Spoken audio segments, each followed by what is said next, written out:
बिस्मिल्लाहिर्रहमानिर्रहीम। मेरे साथ इस वक्त नशिस्त में टेक्सला गार्डन के ओनर जनाब मोहतरम साद खान साहब नशिस्त में हैं। जी साद खान साहब, आज आपने ये गंदारा रिसोर्स सेंटर वालों के पास शिरकत भी की है और आपका अपना इलाका भी है, और इस हवाले से आप क्या देखते हैं, आपने इस मामलात को कैसा पाया जी आज के? जी बिस्मिल्लाहिर्रहमानिर्रहीम।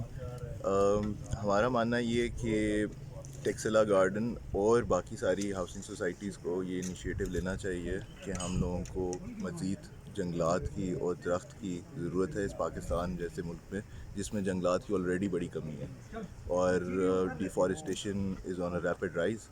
और हम लोगों को अगर एक इंडिविजुअलिटी पे हम पूरी कौम, हर इंसान यहाँ पे एक अपना कलेक्टिव एफर्ट करे तो हम 25 करोड़ अगर अवाम है तो 25 करोड़ दरख्त लग सकते हैं एक दिन में। It's not a difficult task. तो हम लोगों की कोशिश यही है कि हम लोग यहाँ पे टेक्सला गार्डन में फ्रूट ट्रीज़ लगाएं और अपना कार्बन फुटप्रिंट कम से कम करें और अपनी इन्वायरमेंट ग्रीन और क्लीन करें।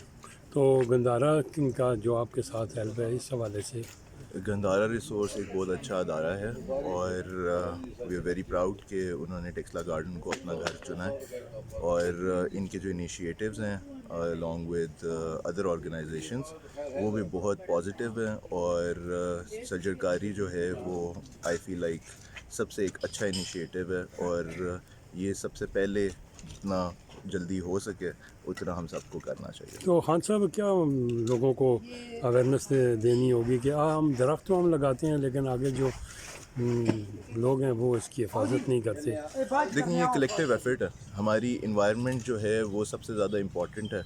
पूरी दुनिया में अगर आप देखें तो ग्लोबल वार्मिंग से पूरी दुनिया दुश्वार है और हम सबको कलेक्टिव एफर्ट इस चीज़ पे लेना चाहिए कि जो दरख्त हैं वो खाली ख़ूबसूरती में इजाफ़ा नहीं करते बल्कि वो हमारी जो आबो हवा है उसको बेहतर करते हैं, हमारे ऑक्सीजन लेवल्स को बेहतर करते हैं और हमारे क्लाइमेट को कंट्रोल करते हैं।